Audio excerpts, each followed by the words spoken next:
안녕하십니까. 비욘드 치과병원의 김범수 원장입니다. 디지털 치의학회의 일원으로 데놀과 함께 수요 세미나에 참여하게 되어서 영광입니다. 오늘은 병원 내에서 프로비저널 레스토레이션 제작을 위한 3D 프린팅 기술의 활용에 대해 이야기해 보려고 합니다. 저는 2016년도에 구강 스캐너인 옴니캠과 세렉 시스템을 병원에 도입하면서 본격적으로 원내에서 보철물을 제작하기 시작을 했습니다. 원내에 도입한 시스템에 대해서 잘 알고 사용하고 싶다는 생각 때문에 처음에는 기공사 없이 6개월 정도 병원에서 공부를 하고 퇴근을 좀 늦게 하면서 기공물을 제작하다가 나중에는 기공사와 함께 1년 정도 일을 하게 되었고, 이제 함께 하던 기공사분이 개인적인 사정으로 퇴사를 하시고 나서 다시 제가 보철물을 직접 제작을 하고 있습니다. 왼쪽은 처음에 보철물을 샀던 2016년도의 모습이고요. 2019년도에 이제 프라임 스캔이 출시하면서 이제 추가적인 구강 스캐너를 도입을 하게 됐고, 오른쪽은 현재 저희 병원 내에서 운영하고 있는 장비들의 모습입니다.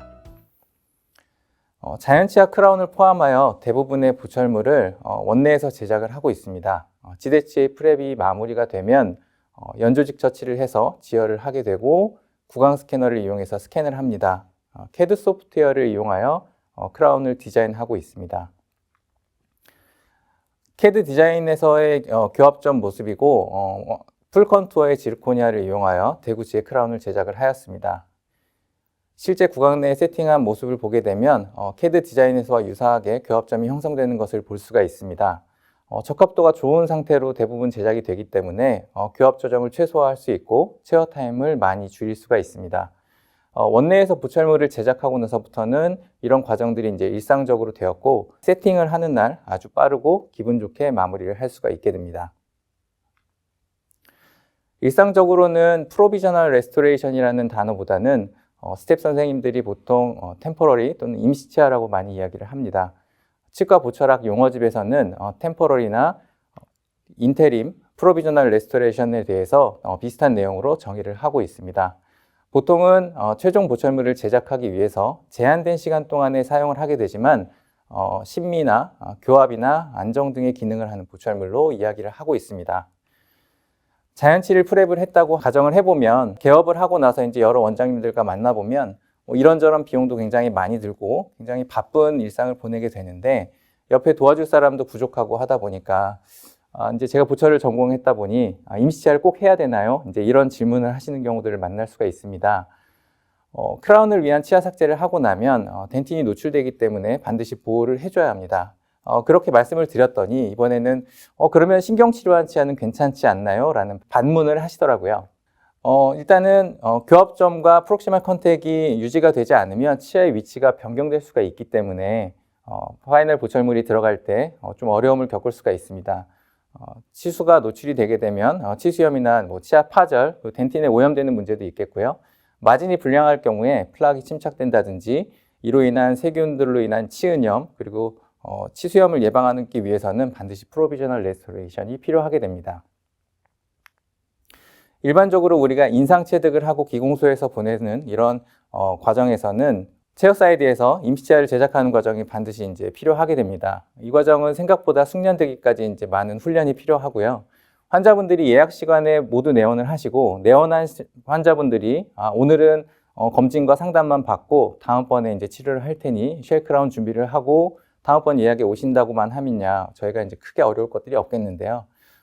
미리 쉘크라운을 제작해 두었다가 릴라이닝 방식으로 하게 되면 체어 타임도 줄일 수 있고, 환자분들도 굉장히 이제 쉽게 치료를 받을 수 있겠지만, 대부분 환자분들이 내원을 하시게 되면 당일에 치료를 원하시기 때문에 저희들 입장에서는 어떻게든 당일날 치료를 해드려야 되는 게 이제 현실적인 상황입니다. 지대치 프랩을 하게 되면 이제 인상체득을 하고, 이렇게 이제 기존의 파우더와 리퀴드를 혼합해서 이제 템포러리 크라운을 만들어 드리게 되는데, 여기에 이제 한 사람의 손이 묶이게 되고, 아무리 쉘을 만들던지 뭔가 이렇게 기존 기성 크라운을 릴라이닝을 하더라도 이렇게 한 명의 인건비와 체어를 사용할 수밖에 없는 그런 상황이 됩니다. 이제 구강 스캐너를 도입하면서 캐드캠 방식으로 이제 보철물을 제작하게 되면 전체적인 제작 과정을 효율적으로 단축을 시킬 수가 있고, 더불어서 이 임시치아 제작되는 과정만 생각을 해보더라도 굉장히 눈에 보이지 않는 비용 절약을 할 수가 있게 됩니다. 전체적인 과정에서 살펴보게 되면 인상체를 멸균하는 시간이라든지 스톤을 푸어링하는 시간, 그리고 마스터 캐스트 제작 시간을 절약할 수가 있게 되고 기공소에 인상체를 보내는 배송 시간을 세이브할 수가 있습니다. 그렇지만 최종 보철물을 아무리 빠르게 제작을 하더라도 환자가 구강 내에서 이제 적응하는 과정에서 불만이 생길 수가 있습니다. 프로비저널 레스토레이션 단계에서 교합이라든지 치아의 형태, 그리고 치아가 긴지 짧은지 튀어나온 것 같은지 이런 등등의 이제 환자의 요구사항이 있을 수가 있기 때문에 환자가 제대로 제작된 프로비저널 레스토레이션을 구강 내에서 사용을 해보고 최종 보철물의 형태를 실제로 체험을 해보면서 시각화할 수 있는 과정이 있다면 술자와 환자 모두 만족할 수 있는 좋은 보철물을 제작할 수 있는데 굉장히 도움이 됩니다. 증례를 살펴보면서 한번 같이 말씀드린 내용에 대해서 실제 사례를 설명드리겠습니다. 전치부 통증을 주소로 내원하신 이제 50대 여자 환자분이셨고요. 상악 전치부의 보철물이 이제 20년 경과된 PFM 보철물이 통증 때문에 병원에 내원을 하셨습니다. 환자분은 해외 거주 중에 잠시 귀국하신 상태셨기 때문에 임플란트 치료는 불가하셨고 짧은 기간 안에 치료를 마무리해야 되는 상황이었습니다. 재신경 치료를 하면서 이제 브릿지를 재제작하기로 하셨고요.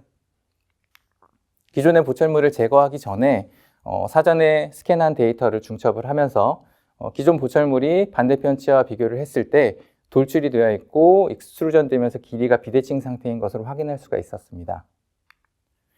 보철물을 제거하고 확인을 해보니 지대치의 변색이 있었고요. 이니셜 프랩을 해서 스캔을 하고 브릿지를 디자인하고 제작을 하는 그 기간 동안 재신경 치료를 시작을 했습니다. 환자분은 몇 번 더 내원을 하시는 동안에 프로비저널 브릿지를 조정을 하면서 길이나 형태에 대해서 아까 제가 분석했던 내용들을 환자분과 의논을 하면서 형태에 대한 환자분의 의견을 조율을 할 수가 있었습니다. 풀컨투어 지르코니아 브릿지를 제작을 했고요. 전치부에 사용하기에 적절한, 투명도가 적절한 멀티레이어 블럭인 카타나의 STML을 사용을 했습니다. 지대치의 변색이 있었기 때문에 A3와 3.5 두 가지 쉐이드로 제작을 했었고요. 체어 사이드에서 이제 미오를 이용해서 스테인 후 마무리를 해드렸습니다. 지대치뿐만 아니라 폰틱 부분의 명도나 채도가 좀 달라질 수가 있기 때문에 두 가지 쉐이드 중에서 환자분이 선택한 걸 세팅을 해드렸고요. 술자가 보기에는 전치부 쪽에 자연스러움을 재현해주기 위해서 인사이저 쪽에 특히 블루나 그레이를 재현하는 경우들이 굉장히 많이 있는데 환자분들이 이런 것들을 선호하지 않는 경우들도 있기 때문에 환자분의 의견을 존중하여서 스테인을 해서 조정을 해드렸습니다. 아까도 잠깐 말씀드렸지만 프로비저널 레스토레이션의 이제 비용을 고려를 할 때 특히나 이런 3D 프린터나 밀링기를 이용해서 제작을 한다라고 하면 비용 계산에 있어서 단순히 장비의 가격이라든지 하나의 유닛을 제작할 때 들어가는 재료비에 대해서만 고려를 하는 경우들이 많습니다. 하지만 아까도 말씀드린 것처럼 환자가 방문할 때마다의 체어 타임이라든지 그 환자를 케어하기 위한 술자의 시간, 그리고 스텝 선생님들의 시간이라는 것들이 눈에 보이지 않게 비용으로 증가를 할 수가 있습니다. 최종 보철물을 빠르게 제작하는 시스템을 도입을 하더라도 환자가 구강 내에서 적응하는 과정에서 어떤 불만들이 생길 수가 있고 따라서 프로비저널 레스토레이션을 제작을 해서 교합이나 형태, 길어요, 짧아요, 아니면 튀어나온 것 같아요, 이런 환자의 의견을 이제 반영을 할 수가 있다라면 치과의사, 환자, 그리고 기공사와 스텝 선생님들 모두 만족할 만한 결과를 얻는 데 도움이 됩니다. 자, 이미 3D 프린팅에 대한 강의들이 대노래도 많이 업로드가 되어 있는 것들을 확인할 수가 있어서 간략하게만 기술적인 내용을 설명을 하고자 합니다. 우리가 일반적으로 3D 프린터 하면은 이제 떠올리는 그런 이미지인데요. FDM 방식의 프린터입니다. 구강 내에 이제 임시치아용으로 허가받은 재료가 있어서 테스트를 해봤는데요. 이 이제 3D 프린팅에 관해서는 기계를 의료 장비로 허가받는 방식이 아니고 재료를 식약처에서 허가하는 방식입니다. FDM 방식의 재료 같은 경우는 세척이나 경화 같은 후 가공이 필요 없다라는 장점이 있습니다. 생각보다 빠른 시간에 출력을 할 수가 있었고요. 다만 FDM 재료 중에서 이제 열에 취약한 PLA를 기반으로 제작된 재료이기 때문에 저렇게 이제 따끈한 물에 넣는 정도로 이게 재료가 열에 약한 취약점들이 드러났고요. 손으로 이렇게 눌러봤을 때 쉽게 변형이 되는 그런 단점이 있습니다. 그리고 이제 가격도 상당히 높은 편이기 때문에 임상에 적용하기에 좀 주의가 필요할 것으로 보입니다. 이제 3D 프린터의 이제 대중화에 굉장히 크게 기여를 했던 SLA 방식의 이제 대표적인 폼2라는 프린터의 애니메이션입니다. 레이저 광원이 그림을 그리듯이 이제 레진을 중합하는 방식이고요. 베트라는 수조에 액체 상태의 레진이 담겨 있습니다. 모형이 출력됐을 때 굉장히 표면이 우수한 것들을 볼 수가 있습니다. 다만 이제 출력물이 많아지게 되면 그만큼 출력을 하는데 필요한 시간도 길어지는 단점은 있습니다. 폼랩 프린터의 경우에 굉장히 많은 부분이 자동화가 되어 있기 때문에 초보자도 쉽게 좋은 출력을 얻을 수가 있는데 국내에서 임상에 사용하기에는 구강 내에 사용할 수 있도록 허가받은 레진이 제한적입니다. 서지컬 가이드 정도만 사용을 할 수 있기 때문에 프로비저널 크라운 제작을 위한 임상에 활용하기에는 어려움이 있습니다. LCD와 DLP 방식의 프린터는 레진 수조가 있고 밑에 광원이 있다는 그런 구조적인 면에서는 비슷하지만 광원의 특성이 약간 다른 점이 있습니다. LCD는 UV를 사용하기 때문에 중간에 있는 LCD가 소모품으로 유지 관리가 필요하다는 단점이 있고요. 다만 장비의 가격이 저렴하다는 장점이 있습니다. DLP 방식의 경우는 고가의 부품을 사용하기 때문에 기존에 지금까지 보여드린 프린터 중에 가장 고가의 높은 장비 가격을 형성하고 있습니다. 제가 사용하고 있는 DLP 프린터 이제 내부 구조인데요. 상단에 이제 레진 배트가 있고 빌드 플레이트에 출력물이 거꾸로 매달려서 나오는 형태입니다. 하부에 이제 보신 것처럼 이제 광원이 있고요. 상부의 레진 배트가 손상될 경우에 이 아래의 핵심 부품 쪽으로 레진이 흘러 들어갈 수 있기 때문에 손상되지 않도록 유지 관리 면에 있어서 굉장히 주의가 필요합니다. 그래서 실제 우리가 임상에서 프로비저널 제작에 이제 활용할 수 있는 방식은 DLP나 SLA, LCD 정도가 될 수가 있겠는데요. 좌측에 보면 저렇게 하나하나 그려내는 방식이 이제 레이저를 사용하는 SLA 방식이고, 오른쪽처럼 층 전체를 한 번에 출력하는 방식이 DLP와 LCD 방식의 출력입니다. 3D 프린터는 물체를 이렇게 수백 개의 층으로 나눠서 한 층 한 층 출력하면서 중합시키는 방식이기 때문에 SLA 방식의 경우는 출력물이 많아질 경우에 한 번에 중합할 수 있는 속도의 한계가 있어서 시간이 더 많이 비례해서 늘어나는 단점이 있고요. DLP와 LCD는 출력이 동일한 속도로 가능하기 때문에 생산성 면에 있어서 더 우수합니다. 2023년도에 이제 IDS에 참석을 하면서 시로나에서 발표한 프라임 프린트를 체험해 볼 수 있는 기회가 있었습니다. 기존의 세렉 시스템과 연동이 되어 있고 굉장히 프린터의 구성을 잘 해두었기 때문에 손에 어떤 화학 물질이라든지 레진을 묻힐 일이 거의 없다는 장점이 있습니다. 그렇지만 아까 말씀드린 것처럼 이제 DLP 방식의 프린터의 경우 상당히 이제 고가의 가격대를 형성을 하고 있기 때문에 이런 프로비저널 출력만을 위해서 이런 고가의 장비를 도입하는 것은 개인 병원을 운영하는 입장에서는 비용적인 면에서 아무래도 좀 부담이 될 수밖에 없는 현실입니다. 전 시장을 돌아다니다 보면 이제 다양한 방식의 프린터들이 이제 발표되어 있는 것들을 볼 수가 있었는데요. 대부분 이제 클리닉에서 사용할 수 있는 작은 크기로, 그 다음에 이제 비전문가도 쉽게 사용할 수 있도록 많은 부분이 자동화가 되어 있었고, 레진이나 그런 이소프로필 알코올 같은 세척액에 대해서 화학물질 접촉을 최소화할 수 있도록 빌드 플레이트에 어떤 손잡이가 달려 있다든지, 카트리지나 그런 레진 배트가 일체형으로 구성이 되어 있다든지, 출력 성공률을 높일 수 있는 빌드 플레이트 디자인 등이 많이 눈에 띄는 부분들이 있었습니다. 올해 초 미국의 이제 스플린트 레이사에 방문할 수 있는 기회가 있었는데요. LA에 있는 시설에서 자세히 제품을 이용해서 강의와 실습 그리고 장비 교육이 같이 이루어지고 있었습니다. 제품 개발의 초기 단계부터 회사 소개 및 이제 투어 그리고 제조 현장에서 실제 조립하고 있는 과정들을 이제 공개하고 있었고요. CAD 디자인부터 실제 출력까지 회사의 제품을 이용해서 이제 실습을 해볼 수 있는 기회가 있었습니다. 특이할 점은 뭐 장비에 대한 것들은 대부분 유사했지만 하나의 플랫폼을 이용해서 스캔 데이터의 업로드와 CAD 디자인 그리고 슬라이싱과 프린터에 연결해서 출력까지 굉장히 매끄럽게 구성되어 있는 점이 돋보였습니다. SNS를 통해서 이제 많이 노출이 되어서 저도 궁금했었는데요. 이렇게 빌드 플레이트 사이즈를 줄여서 표면 장력을 줄이고 출력 속도를 빠르게 하는 그런 빌드 플랫폼들을 사용하는 것들이 눈길을 끌었고요. 저런 싱글 크라운 같은 경우 10분 내에 출력할 수 있는 굉장히 우수한 속도를 보여주고 있었습니다. 클라우드 디자인과 이제 AI를 활용한 자동화된 CAD 서비스들을 볼 수가 있었고요. 플랫폼에 로그인을 한 상태에서 스캔 데이터를 업로드를 하면 이제 술자의 요구에 따라서 자동화된 AI 디자인을 이용을 할지 아니면 기공사한테 의뢰를 할지 이런 것들을 선택을 할 수가 있었고요. 특이할 점은 이제 예약을 통해 오론포 케이스 같은 경우 45분 이내에 디자인을 다시 보내주는 서비스를 제공하고 있었습니다. 미국 같은 경우 우리나라보다 이제 거리가 먼 경우들이 많기 때문에 데이터를 보내서 데이터를 받고 다시 원내에서 출력을 하는 방식으로 굉장히 많은 소비자들이 이제 만족해서 사용하고 있는 서비스라고 합니다. 그렇지만 이제 우리나라에서 사용하기에는 수가 차이도 있고 비용적인 차이도 굉장히 있기 때문에 조금 아직까지는 활용이 조금 어려울 것으로 보였고요.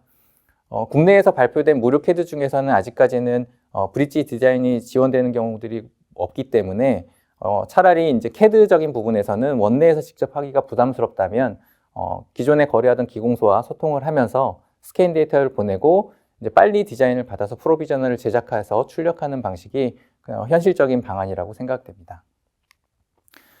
저희 병원에서 초기에 이제 장비 운영을 하면서 좀 노하우나 주의할 점들에 대해서 좀 말씀을 드리고 싶은데요.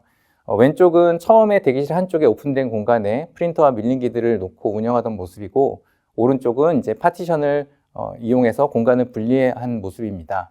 아무래도 3D 프린터 같은 경우 화학 제품이 노출되게 되어 있고 세척액으로 사용하는 IPA 같은 경우 굉장히 냄새가 심하기 때문에 환기를 잘 해주실 필요가 있습니다. 대기실에 저렇게 노출할 경우 환자분들이 좀 예민하신 경우에 어떤 냄새에 대한 컴플레인이 있을 수 있고, 또 아이들 같은 경우는 이제 신기한 장비들을 또 만져볼 수가 있기 때문에 그런 주의가 필요할 것으로 보입니다. 출력이 잘 되는 환경을 유지하기 위해서는 이제 주변의 온도가 제일 중요한 것 같습니다.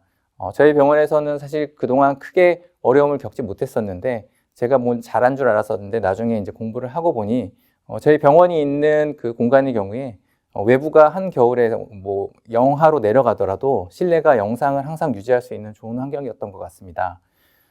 만약에 이제 병원의 온도가 좀 많이 변하는 환경이라고 하면 프린터 자체에 레진 온도를 따뜻하게 유지해주는 어떤 히터를 설치할 수 있도록 요즘에는 제품들이 많이 나오고 있으니까, 만약에 기존에 사용하던 프린터에 어떤 이런 것들이 부족하다라고 하면 추가로 구매해서 좀 보충을 하실 수 있을 것 같습니다. 이제 임상에서의 워크플로우를 이제 정리를 해보자면, 우리가 프린터를 영업하는 그런 마케팅을 보면 마치 프린터만 사면 임시치아를 출력을 해서 빨리 세팅을 할 수 있을 것 같은 그런 이미지에 이제 잘 모르고 노출되기가 쉬운데요. 환자의 데이터를 얻을 수 있는 구강 스캐너, 그리고 이 데이터를 적절하게 다룰 수 있는 CAD 소프트웨어가 필요하게 됩니다. CAD 소프트웨어는 기공소에 부탁을 하거나 싱글 크라운 같은 경우는 무료 클라우드 방식의 서비스를 이용할 수도 있을 것 같습니다. 출력을 할 때 이제 주의할 점인데, 이 크라운을 어떤 방향으로 출력할지 이렇게 이제 논문을 살펴보게 되면 빌드 플레이트에 임시치아를 배치할 때 교환면 쪽에 소프트를 형성해서 이제 180도나 150도, 그러니까 위에서 봤을 때 크라운 내면이 다 보이는 방식으로 출력했을 때 가장 우수한 결과를 보였습니다. 교환면에 소프트를 제거하는 것이 번거로워서 옆으로 돌려서 좀 다듬기 편하게 하고 싶은 마음이 들 수가 있는데요. 전치부에서 보이는 부분에 이제 소프트가 형성된다고 해서 과도하게 각도를 기울이거나 할 경우에 레진 출력물이 중력에 의한 영향이 더해지기 때문에 지대치에 제대로 안착이 되지 않을 정도로 변형이 될 수 있으니까 주의할 필요가 있습니다. 그래서 이제 링구알 쪽에 이렇게 서포트를 형성하게 되면 폴리싱 할 때 조금 더 유리한 점은 있기 때문에 케이스에 따라서 적절하게 조정을 하시면 될 것 같습니다. 좌측은 이제 논문에 실린 현미경 사진인데요. 위의 사진은 기존의 파우더 리퀴드를 혼합해서 만드는 그런 임시치아이고, 아래쪽은 3D 프린팅에서 제작한 임시치아입니다.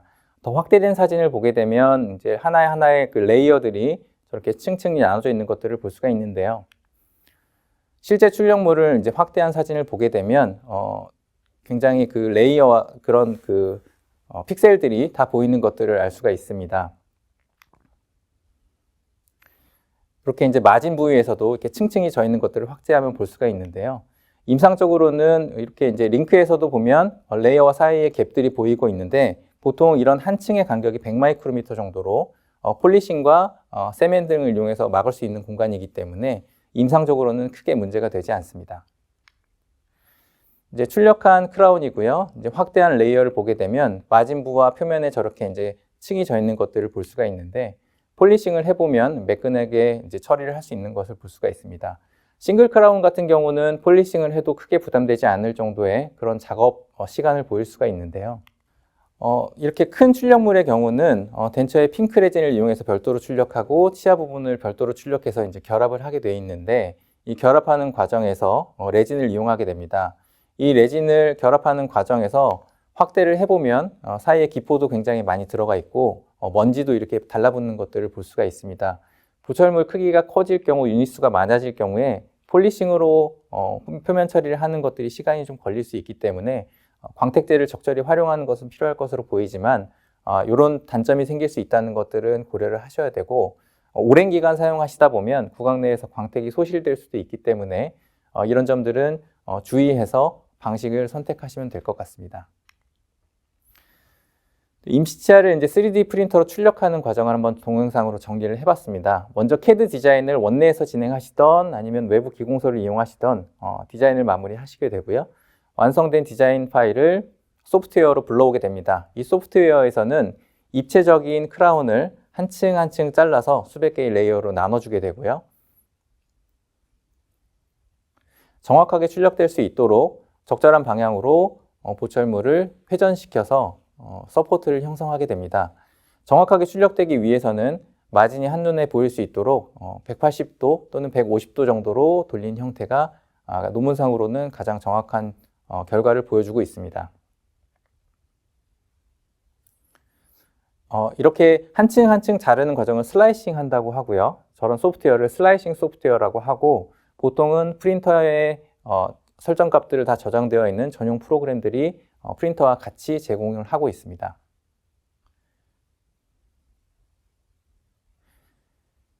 설명드린 것처럼 LCD와 DLP 방식의 경우는 여러 개의 크라운을 출력하더라도 전체적인 제조 시간에 크게 차이가 나지 않기 때문에, 만약에 오랜 동안 사용을 할 것 같다, 아니면은 파절이나 탈락이 예상되는 상황이라고 하면 추가적인 보철물을 더 한꺼번에 제작을 하실 수도 있습니다.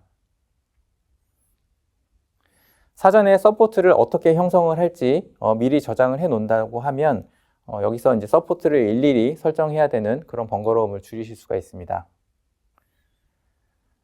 보통은 병원 내에 이제 네트워크를 이용해서 CAD 디자이너라는 소프트웨어와 서포트 프린터가 같이 이제 연결이 되어 있으면, 이렇게 원내에서 슬라이싱을 한 뒤에 프린터로 바로 네트워크를 통해서 전송을 시킬 수가 있습니다. 일단 프린트를 시작하게 되면 자연치아 구치 부위 경우 한 15분 정도면 출력이 완성이 됩니다. 프린트를 시작하기 전에 일단 레진을 잘 믹스를 해서 준비를 해 놓아야 되고요. 아까 말씀드린 것처럼 정확한 출력의 성공률을 높이기 위해서는 레진을 적정한 온도로 좀 따뜻할 정도로 데펴 놓아야 되기 때문에, 보통 아침에 출근을 하게 되면 레진을 확인을 하고 저렇게 믹스를 해 놓은 다음에 최소한 프린트를 사용하기 30분 전에는 이제 온도를 올려놓는 그런 준비를 하게 됩니다. 조금 임상적인 치관 길이가 길다라고 하면, 전치부 같은 경우 한 20분 정도, 치관이 짧은 길이라고 하면 한 10분대에서 출력을 마무리할 수가 있습니다. 출력만 하면 끝나는 게 아니고 표면에 남아있는 잔여 레진들을 깨끗하게 세척해내고 그 다음에 추가로 경화시키는 과정이 필요한데요. 보통 포머시라는 이런 자동화된 장비를 사용하고 있습니다. 이소프로필 알코올의 경우에 이제 냄새가 좀 안 좋기 때문에 TPM이라는 별도의 이제 냄새가 좀 줄어들고 휘발성이 없는 세척액을 사용할 수 있고요.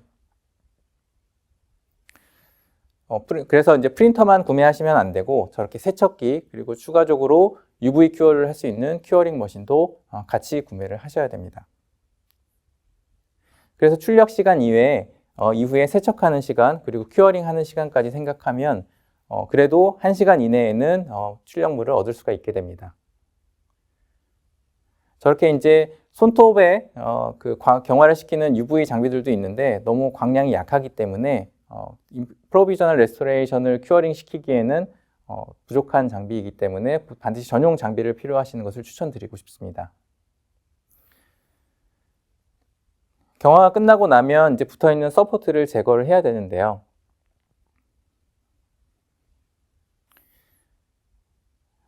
저렇게 이제 버나 디스크를 이용해서 제거를 할 수도 있고, 대부분 손으로 힘을 세게 주게 되면 제거가 될 정도로 설정을 조정할 수가 있기 때문에 적절하게 조정하셔서 빠른 시간에 트리밍과 폴리싱을 마무리할 수 있도록 사전에 손을 맞춰 놓는 것이 필요할 것 같습니다. 이제 다른 케이스 하나 보여드릴 건데요. 이제 전치부에서 치아 배열과 진단 웍섭을 이제 구강 내로 옮겨봤던 케이스입니다. 이제 전치부 클래스 3 교차 교합으로 인해서 이제 하악 전치부의 형태와 공간 때문에 이제 컴플렉스가 있던 남자 환자분이셨고요. 치주 상태가 불량한 상태로 내원하셨기 때문에 동요도가 좀 걱정이 되었습니다. 다행히 치주 치료 후에 동요도는 안정이 되었고, 환자분께서 이제 보철 치료에 대한 희망을 하셨기 때문에 먼저 진단 왁섭을 진행해보고 이를 통해서 모컵 과정을 거쳐서 환자분과 구강 내에서의 모양이 어떤지 논의를 하고 나서 3D 프린터로 출력을 하게 되었습니다. 진단 왁섭 전에 초진 모델과 진단 왁섭한 이후의 모델을 이제 병원 내에서 출력을 하고 환자분께 보여드렸고, 환자분이 이제 치료 진행을 원하셔서 이 진단 왁섭 모델을 실리콘으로 인상 체득을 한 뒤에 구강 내에 위치시켜서 그 환자분이 직접 입안에서 보실 수 있도록 모컵을 제작을 진행을 해드렸습니다. 그래서 치료 동의를 하신 뒤에 여기에 이제 인덴테이션 그루브를 통해서 적절한 필요량의 삭제량을 얻으면서 적절한 필요한 만큼의 치아 프랩을 할 수가 있었습니다. 자, 왼쪽이 술전 사진이고요. 오른쪽이 진단 웍섭과 프랩 후의 사진을 스캔 데이터를 겹쳐놓은 상태입니다. 보통 이렇게 치아가 작은 경우에 치아 모양만 보고 프랩을 하게 되면 과하게 프랩이 되거나 아니면 프랩량이 부족할 수가 있는데요. 이렇게 이제 모컵 상태에서 필요한 만큼 인덴테이션 그루브를 주게 되면 보철물을 제작하기에 적절한 삭제량을 파악을 할 수가 있습니다. 임시치아 디자인 단계에서 이제 마진에 적절한 노출이 되었는지 확인을 했고, 최소 두께를 확인을 하면서 디자인을 하게 됐기 때문에 이 과정을 반복을 하다 보면 더 치아 프랩에 신경을 쓸 수밖에 없게 되고 점점 더 이제 임상적으로 조금 더 이제 보철을 제작하기에 용이한 프랩을 하게 됩니다. 이제 전치부 보철의 경우에 이제 스마일 디자인 기능을 이용해서 보철물을 디자인할 수가 있는데요. 환자의 스마일 포토와 리트랙티드 포토를 이제 CAD 디자인과 이제 겹쳐놓고 심리적인 분석에 여러 가지 기준선들을 표시를 하면서 디자인을 할 수가 있게 됩니다. 기존에 한번 진단 왁섭을 진행했던 케이스였기 때문에 디자인 과정은 그렇게 오래 걸리지 않았고요. 환자분이 이제 점심시간 직전에 오셔서 이제 치료를 시작하셨기 때문에 제가 프로비저널을 만드는 동안 환자분은 밖에 나가서 볼일을 보시게 되셨고, 디자인 완성 후에 3D 프린터를 시작하고 디자인부터 프린트 시작까지 한 20분 정도, 그리고 프린팅과 후처리 기간까지 한 30분 정도 소요가 되었습니다. 이제 환자분은 밖에서 개인적인 업무를 처리를 하고 계셨고, 저도 점심시간에 이제 프린트 시작을 해놓고 식사를 마친 뒤에 이제 환자분께 임시치아를 세팅을 해드릴 수가 있었습니다. 이렇게 이제 임시치아용 레진만 활용하는 것이 아니라 이제 모델 출력까지 같이 활용을 하게 되면 조금 더 다양한 방식으로 보철 치료에 응용이 가능합니다. 자, 임플란트에 활용했던 케이스인데요. 이제 픽스처 레벨로 스캔 포트를 연결한 뒤에 이제 스캔을 진행을 했고, 커스텀 어버트먼트와 보철까지 한 번에 디자인을 하게 되었습니다. 커스텀 어버트먼트는 CNC 방식으로 외부에서 제작을 하게 되었고, 상부 보철물의 프로비저널은 원내에서 3D 프린팅을 했습니다. 네, 환자의 구강 내에 장착을 해드린 뒤에 교합과 컨투어를 확인하는 과정을 거쳤고요. 체크업 과정에서 이 상태가 좋다는 것을 확인을 하고 나서 다시 한번 스캔을 하게 되었습니다. 원래의 디자인과 그리고 구강 내에서 사용한 상태의 프로비저널을 중첩을 시키고 나서 조정해야 될 부분들을 디자인을 수정을 하게 되고, 가운데가 완성된 최종 보철물입니다. 굉장히 구강 내에서 적합도 좋았었고 교합 조정 시간도 최소화하면서 환자분이 만족할 수 있는 보철물을 제작할 수가 있었습니다. 자, 이제 원내에 3D 프린팅을 도입을 하고 싶은데 나는 아무것도 모르겠고 큰 비용은 지출하기가 아직 무섭다라고 하시면 저렴한 FDM 프린터 키트를 구매하셔서 공부하면서 조립을 해보시면 프린터가 어떤 원리로 이루어져 있는지, 기계적인 구성은 어떻게 되어 있는지 이런 것들을 공부하면서 이해하기가 굉장히 쉽습니다. 저도 코로나 때 이제 이런 것들을 조립하면서 굉장히 병원 내에서 이제 시간을 잘 보낼 수가 있었고요. 생각보다 정밀도가 높은 모델 출력이 가능하기 때문에 임시치아 출력은 조금 힘들다고 하더라도 진단 모형 정도는 굉장히 우수한 품질로 얻을 수가 있습니다. 나는 바로 프로비저널 제작할 수 있는 프린터를 도입을 하고 싶다라고 하면 개인적으로 알아보면서 이렇게 이제 공부를 하는 것보다는 어떤 스터디 그룹을 통해서 입문하는 것도 좋은 방법인 것 같습니다. 캐드캠 마스터 클래스에서 프린터 공동 구매 후에 이제 사용법과 관리법을 배웠던 이제 시간들이 있었고요. 실제로 사용하는 원장님들의 사용 후기를 반드시 확인을 해보시고 도입하시는 것을 권장드리고 싶습니다. 이제 디지털 장비라든지 3D 프린터는 이제 치과 임상을 도와주는 이제 하나의 도구일 뿐이라고 생각을 합니다. 그렇지만 이제 개개인의 관심의 영역이 다르기 때문에 이게 없다고 임상을 절대로 못한다라고 접근할 필요는 없다고 생각을 합니다. 그렇지만 자꾸 관심이 가고 궁금하시다면 이제 매일 반복되는 이제 자칫 지루해지기 쉬운 우리 이제 일상에서 이런 장비들을 사용하면서 이제 임상도 재밌게 할 수 있는 그런 소소한 재미를 찾아보시는 것이 어떨지 생각합니다. 제가 오늘 준비한 내용은 여기까지입니다. 경청해 주셔서 감사합니다.